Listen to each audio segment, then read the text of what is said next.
বন্ধুরা, ডায়াবেটিস হচ্ছে এমন একটি নন কমিউনিকেবল ডিজিজ যা কিনা অ্যাপিডেমিক নয়, পেন্ডেমিক আকারে, মহামারীর আকারে আমাদের সমাজে ছড়িয়ে পড়ছে। আপনি এমন একটি ফ্যামিলি খুঁজে পাবেন না যেখানে এক বা একাধিক ডায়াবেটিস রোগী নেই। আবার আপনি এমন একটি ডায়াবেটিসের রোগী খুঁজে পাবেন না যারা কিনা প্রচলিত চিকিৎসা ব্যবস্থায় ডায়াবেটিসের ঔষধ বা ইনসুলিন ইনজেকশন নিয়ে ভালো হয়ে গেছেন। আপনাদের মনে কি এই প্রশ্নটা কখনো আসেনি? আপনারা কি কখনো ভেবে দেখেননি কেন এমনটা হচ্ছে? এর পিছনে কারণটাই বা কি, বিজ্ঞানটাই বা কি, কিভাবেই আমরা এই সমস্যার থেকে বাঁচতে পারবো? আমি ডাক্তার অলোক দেবনাথ। আজকের এই ভিডিওটিতে আমি আপনাদের সঙ্গে আলোচনা করব কেন প্রচলিত চিকিৎসা ব্যবস্থায় ডায়াবেটিস সারে না।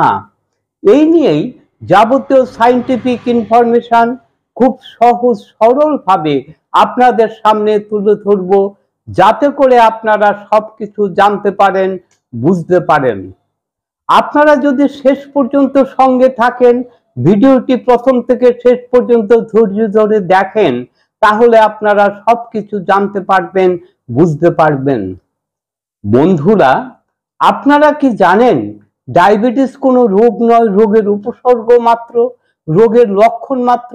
ডায়াবেটিস হচ্ছে একটি কন্ডিশন বা শারীরিক অবস্থা যা আমাদের শরীরে তৈরি হয়ে থাকে। এখন আপনারা প্রশ্ন করতে পারেন কিভাবে আমাদের শরীরে এই অবস্থা তৈরি হয়ে থাকে। আসুন এই বিষয়টি নিয়ে একটু বুঝিয়ে বলার চেষ্টা করি। আপনারা সকলেই জানেন আমাদের সুস্থভাবে বেঁচে থাকতে হলে নিয়মিত সুষম খাদ্য খাবার আমাদের খেতেই হয়।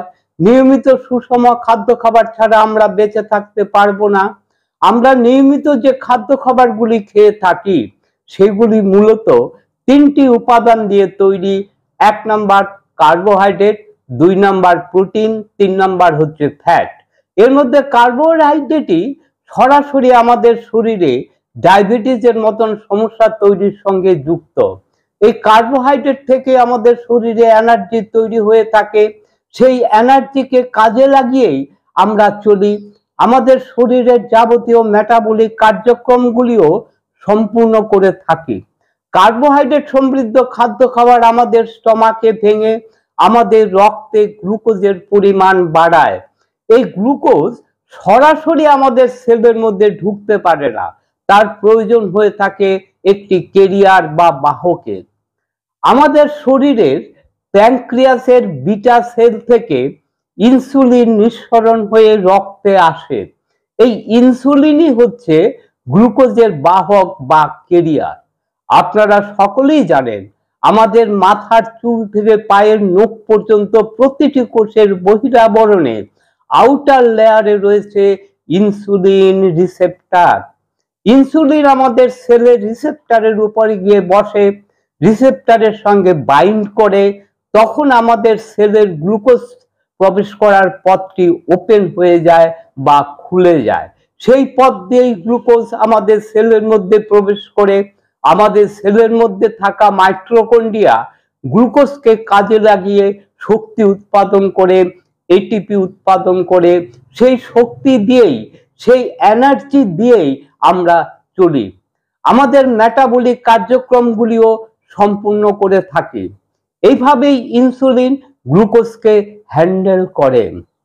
এখন আমরা যদি প্রয়োজনের অতিরিক্ত কার্বোহাইড্রেট সমৃদ্ধ খাদ্য খাবার বারে বারে, ঘন ঘন, বেশি বেশি পরিমাণে খেয়ে থাকি, তাহলে আমাদের রক্তে বারে বারে বেশি বেশি পরিমাণে গ্লুকোজের পরিমাণ বাড়বে। আবার এই গ্লুকোজকে আমাদের সেলের মধ্যে ঢুকানোর জন্য আমাদের প্যানক্রিয়াসের বিটা সেলগুলিকেও বেশি বেশি পরিমাণে ইনসুলিন তৈরি করে আমাদের রক্তে পাঠাতে হবে। এই প্রক্রিয়া যদি দীর্ঘদিন ধরে চলতে থাকে, তাহলে একটা সময়ের পরে গিয়ে আমাদের সেলের মধ্যে গ্লুকোজের পরিমাণ বেড়ে যাবে। আমাদের সেলের মধ্যে গ্লুকোজ কনভার্ট হয়ে ফ্যাট আকারে জমতে থাকবে। একটা সময় পরে গিয়ে দেখা যাবে আমাদের সেলগুলো ফ্যাটে ভর্তি হয়ে গেছে, আমাদের সেলগুলি ওভারলোড হয়ে যাবে, তখন আমাদের সেলগুলি আর গ্লুকোজকে ঢুকতে দিতে চাইবে না, কারণ আমাদের সেলগুলি আর এত গ্লুকোজের প্রয়োজন নেই। তখন আমাদের সেলগুলি ইনসুলিনের প্রতি একটি বিরূপ প্রতিক্রিয়া তৈরি করবে, এটাকেই বলে থাকি ইনসুলিন রেজিস্ট্যান্স। তাহলে ইনসুলিন রেজিস্ট্যান্স তৈরি হওয়ার ফলে আমাদের শরীরে কি ফেনোমেনা তৈরি হলো? আমাদের সেলের মধ্যে ইনসুলিন আগের মতন গ্লুকোজকে ঢোকাতে পারছে না, তারপরে আবার রক্তে গ্লুকোজের পরিমাণও বেড়ে যাবে, আবার ইনসুলিনের পরিমাণও বেড়ে যাবে। তখন যদি আমরা রক্ত পরীক্ষা করি তাহলে দেখতে পাবো আমাদের রক্তের সুগারের পরিমাণ বেড়ে গেছে। এই অবস্থাটাকেই আমরা বলছি ডায়াবেটিস। আমি এই জায়গাটা আবার রিপিট করছি, আপনারা মন দিয়ে শুনবেন। এই ইনসুলিন রেজিস্ট্যান্স তৈরি হওয়ার ফলে আমাদের রক্তে গ্লুকোজের পরিমাণ বৃদ্ধি পায়। তাই ডায়াবেটিস কোনো রোগ নয়, ডায়াবেটিস হচ্ছে ইনসুলিন রেজিস্ট্যান্সের একটি লক্ষণ মাত্র। আসুন এবার আমরা একটু আলোচনা করে দেখি প্রচলিত চিকিৎসা ব্যবস্থায় এই বেড়ে থাকা রক্তের গ্লুকোজকে কিভাবে নিয়ন্ত্রণ করা হয়। প্রচলিত চিকিৎসা ব্যবস্থায় রক্তের এই গ্লুকোজকে নিয়ন্ত্রণের জন্য সাধারণত মুখে খাওয়া ট্যাবলেট এবং ইনসুলিন ইনজেকশন ব্যবহার হয়ে থাকে। বেশিরভাগ মুখে খাওয়া ওষুধগুলি প্যানক্রিয়াসের বিটা সেলকে কুইজ করে চাপ দিয়ে বিটা সেলগুলির অ্যাক্টিভিটি বাড়িয়ে রক্তে ইনসুলিনের পরিমাণ বাড়ায়। এই বাড়তি ইনসুলিন প্রথম দিকে ইনসুলিন রেজিস্ট্যান্সকে ব্রেক করে সেলের মধ্যে গ্লুকোজকে ঢোকাতে পারলেও কিছুদিন পরে আর সেভাবে গ্লুকোজকে সেলের মধ্যে ঢোকাতে পারে না। সেই সেলগুলি আরো বেশি বেশি পরিমাণে ইনসুলিন রেজিস্ট্যান্স ডেভেলপ করে। তাই দেখে থাকবেন প্রথম দিকেই এই ওষুধগুলি ভালো কাজ করলেও পরবর্তীকালে প্রয়োজন হয়ে থাকে ওষুধের ডোজ এবং ওষুধের সংখ্যা বাড়ানোর। আপনারা সকলেই জানেন ইনসুলিনের আরেকটি গুরুত্বপূর্ণ কাজ হচ্ছে রক্তের বাড়তি গ্লুকোজকে ব্রেনের নির্দেশে আমাদের লিভারের কাছে পাঠানোর মাধ্যমে বিভিন্ন জায়গায় ফ্যাট এবং গ্লাইকোজেন হিসাবে জমা করা, বিশেষ করে অ্যাবডোমেন এবং লিভারে জমা করা। তাই আপনারা দেখে থাকবেন যারা ডায়াবেটিসে ভুগছেন, যারা কনভেনশনাল ওষুধপত্র খাচ্ছেন, তাদের ফ্যাটি লিভার, রক্তনালীতে প্লেক তৈরি হওয়া, ট্রাইগ্লিসারাইডের পরিমাণ বেড়ে যাওয়া, আস্তে আস্তে কিডনির প্রবলেমও শুরু হয়ে যায়। এভাবে চলতে চলতে একটা সময় পরে গিয়ে প্যানক্রিয়াসের বিটা সেলগুলিও ওভার অ্যাক্টিভিটির জন্য দুর্বল হয়ে যায়, এক্সজস্টেড হয়ে যায়। আবার কিছু কিছু ক্ষেত্রে তো আরো মারাত্মক সমস্যা তৈরি হয়, বিটা সেলগুলিও ইনসুলিন রেজিস্ট্যান্স হয়ে যায়। বিটা সেলগুলি ইনসুলিন তৈরি করাই বন্ধ করে দেয়। ছিল আপনার টাইপ 2 ডায়াবেটিস, এখন আপনি হয়ে গেলেন টাইপ 1 ডায়াবেটিস। এখন আপনাকে সারা জীবন ইনসুলিন ইনজেকশনের উপরে নির্ভর করে বেঁচে থাকতে হবে। আচ্ছা, আপনাদের সমস্যাটা কি ছিল? রক্তে গ্লুকোজের পরিমাণ বৃদ্ধি। এই গ্লুকোজটা আসলো কোথা থেকে? এই গ্লুকোজটা তো দীর্ঘদিন ধরে বারে বারে প্রয়োজনে অপ্রয়োজনে অতিরিক্ত কার্বোহাইড্রেট সমৃদ্ধ খাদ্য খাবার খাওয়া, অলস জীবনযাপন করা এবং কোনো রকম এক্সারসাইজ না করার ফলে আমাদের শরীরে ইনসুলিন রেজিস্ট্যান্স ডেভেলপ করার ফলশ্রুতিতে আমাদের রক্তে গ্লুকোজের পরিমাণ বৃদ্ধি পেয়েছে। আমরা আমাদের খাদ্যের কার্বোহাইড্রেটকে রেস্ট্রিক্ট করে একটু এক্সারসাইজ করলেই তো সব ঠিক হয়ে যেত, সিম্পল একটা বিষয়। সেটা না করে দিনের পর দিন প্রচলিত চিকিৎসা ব্যবস্থায় বিভিন্ন ধরনের ঔষধ এবং ইনসুলিন ইনজেকশনের সাহায্যে রক্তের গ্লুকোজের পরিমাণকে নিয়ন্ত্রণ করতে গিয়ে রক্তের ইনসুলিনের পরিমাণকে বাড়িয়ে দিচ্ছে, ইনসুলিন রেজিস্ট্যান্সকে বাড়িয়ে দিচ্ছে। তার ফলশ্রুতিতে আমাদের শরীরে ফ্যাটি লিভার, হাইপারটেনশন, ডিসলিপিডিমিয়ার মতো মেটাবলিক সিন্ড্রোমগুলি দেখা দিয়ে থাকে।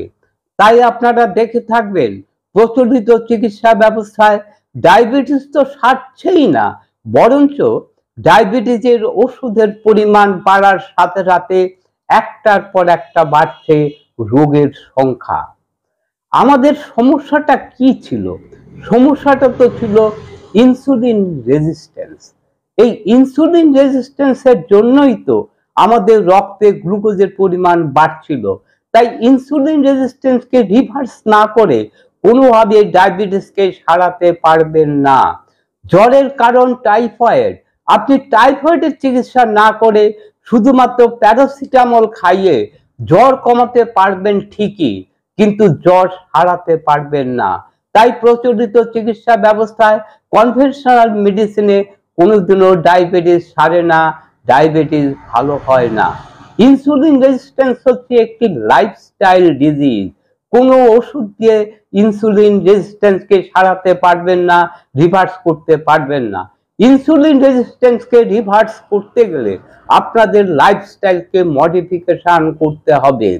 আপনাদের খাদ্যাভ্যাস, আপনাদের জীবনশৈলী, আপনাদের জীবনাচার, মানসিক সুস্থতার চর্চা, পর্যাপ্ত ঘুম এবং নিয়মিত এক্সারসাইজের মধ্যে দিয়ে খুব সহজেই ইনসুলিন রেজিস্ট্যান্সকে রিভার্স করার মধ্যে দিয়ে সারা জীবন সুস্থভাবে বেঁচে থাকতে পারবেন।